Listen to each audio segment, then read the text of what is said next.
Good afternoon. How's everybody today? Hope you're doing well. I am. I did nothing today. Yesterday I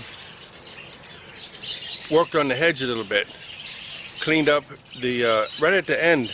I guess I didn't do it for a while. I drove home the day before and I looked at the hedge. I said, hey, look how tall that is on the end. So I got up there and on the ladder and trimmed the top down and then trimmed the sides up, back and front, and looked really nice. But when I was doing the top, a big old bird flew out. All I could see, because it was that like peripheral vision, it was a dark brown back. So there's only one bird I know that's that big with brown. So it's the one that sounds like a bit of a ghost. But I left that area alone once I seen her fly out, or him fly out. So it's a bit, but you can see the hedge here.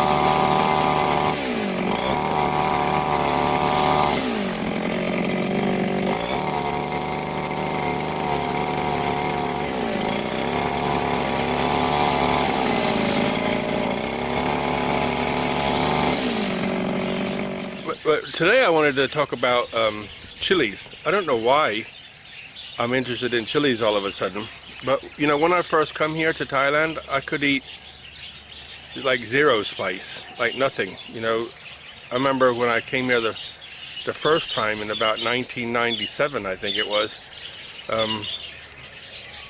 I stayed in Bangkok for a few days. I was in quite a big, nice hotel, and I asked for a curry, and I said, but not spicy, and they said okay, and they bought it to me and I could hardly eat it, and they said our children eat that. I'm like, well, at that time it was clearly too spicy, but I managed to eat it all. But since I've been here, you know, your spice tolerance goes up. So I started getting interested in different types of chilies, and there's a thing called Scoville heat units, SHU, Scoville heat units. So chilies are measured in Scoville as far as heat, and it's measuring the concentration of caspian and other minerals and so on. So here's a variation of, excuse my table out here, it's a little bit dirty, but the plate's clean. Here's a variation of some chilies I get from the local market. These ones aren't so spicy, and they cut them up and put them on like a shish kebab type things. Most of them, like 90% of the time, is tolerable. Sometimes it's just like 2 or 3, it's too much. Like a half-inch chunks they stick on there. So most of the time it's okay, but some of them can go really high in temperature. But I don't know what that is. And then you get the traditional Thai chili here, and then variations. I'm guessing this one's a little bit spicier because the smaller ones they usually are, but I don't know that. You know, you have to try them in food. So in my studying of all this stuff, just for fun, I found out there's a guy called Ed Currie, C-U-R-R-I-E, from Fort Mills, South Carolina. He was a what was he? I forget what he used to do. But he got interested in chilies, similar to myself, but you know, a long time ago. And met a lady, got married. His wife encouraged him to make the salsas and spicy sauces and stuff, and now they have a multi-million-dollar company. And he crossbred a chili from a doctor he knew in Pakistan, and I think it's a Trinidad Scorpion or whatever it's called. I think that's what it's called because of the physical shape. And he crossbred the two, and by a small miracle, the average Scoville units for that particular chili. He calls it the Carolina Reaper. But the average spice on that chili is 1.6416 something Scoville units. It has spiked at 2.2 million, but the average over a period of time is 1.6 million. So if you think the average Thai one is 50 to 100, that Carolina Reaper has actually got the Guinness World Record for the hottest chili on earth. So I was like, I wonder if I could buy some seeds. And guess what? You can buy a pack of seeds. You can buy 2 different types. One is organic and one is not. And so I don't know what the non-organic one is. But there's the organic one. It's $7 for, I think, 20 seeds, something like that. So he's got a good business there. And he makes, what they call it, the Reaper sauce, which is the hottest one he makes. 92%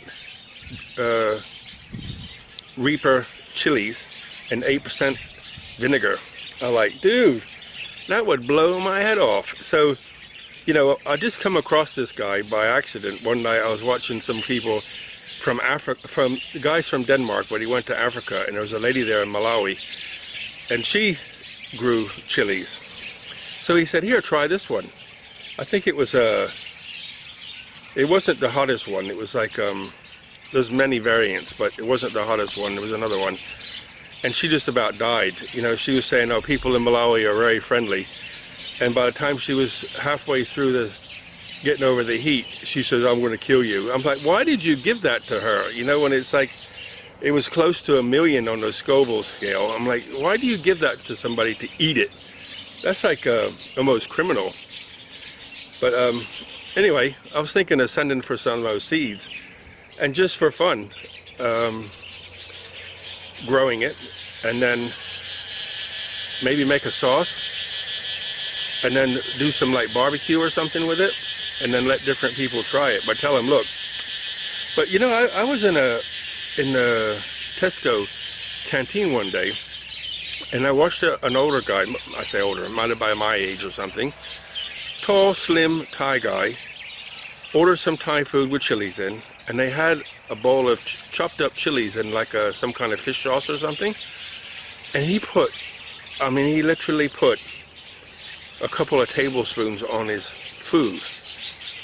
I'm like, dude, I mean, I was like flabbergasted at how much he could eat. It's just like, so maybe somebody like him could eat those chicken wings. But anyway, it's all for fun. But I have to warn people, be careful. But you know, what the spice was funny to watch the reaction, because at first it gets your tongue, then it gets your throat, goes up and gets your sinuses and your eyes, and then you start to cry. But he said the heat is so high, it actually makes your ears hurt. I'm like, how does that work? I don't know how, but the guy was going like, and he didn't eat the hottest one. He was going like, and he was like crying and couldn't breathe, and he kept going like this on his ears. He says, afterwards, he says, it makes your ears hurt. I'm like, that is crazy spicy.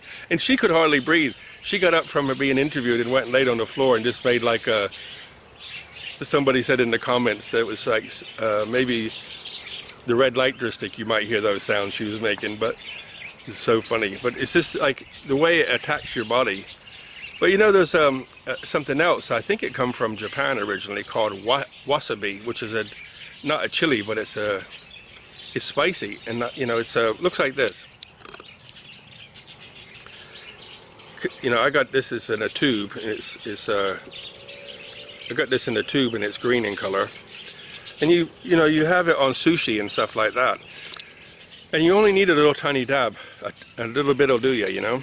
So I went, you know, I tried it, I like it, try it, like it, try it, like it. And so I'm eating away, and then I put just a dot too much on there. And of course, the way that behaves different, it sort of hits your tongue, and it goes straight up the back of your sinuses to like the front of your forehead. You just gotta go and freeze. You can't breathe, you can't do nothing. you just sort of go, it just goes like, if you've tried it, you'll know. It goes up the back of your nose, into your forehead, and you just go, and you kind of freeze there for 20 seconds. But isn't it funny what we do to ourselves? You know, but I can tell you the wasabi is really tasty with like Japanese style foods. With so that's what I was thinking of doing. I was thinking, you can buy a bottle of the sauce, or you can even buy powder. So maybe buy a small thing of the powder, because they won't ship the sauce here across, through the mail. So you could buy a little thing of sauce, or grow the chilies yourself, chop it up and dry it, and then make some chili powder or chili sauce out of it. Just for fun. See, that'd be kind of cool, wouldn't it? We could call it the Paradise Popper. I don't know, but Carolina Reaper, that's kind of cool, isn't it? And they have, so I wanted to tell, if you search his name, Ed Currie, he's got, I'll try to remember to leave the link in the description. He's got a website, and it's Pucker Butt Pepper Company. Pupper, you can't say that fast, right? Pucker Butt Pepper Company. So funny. But if you do a search on him on YouTube, you'll find him talking about his chilies and stuff and how he did that. Yeah, you'll find a few of his videos on YouTube. But he walks around inside. He's got one video about him in like a greenhouse tunnel type thing, and he just walks around tasting them and trying to crossbreed them to make them spicier. He said, they say the pure Caspian can go up to like 15,000 Scoville, 15 million Scoville units. But that's like being refined. But naturally, in the pepper, right now, the world record, as far as Guinness Book of World Records, is 1.6 million on average. And that's good. They do that by taking it to a university, chop it all up, put it in a solution, let it sit for so long, run it through a spectrometer of some description, and it actually tells you how much Caspian's in it. So that gives them an idea on how actually, scientifically proven spice. So very interesting. Anyway, enough said. I'm going to sign off and say good night. Look after yourselves. Buckets of blessings. Pucker up. Good night, guys. All the best. Look after yourselves.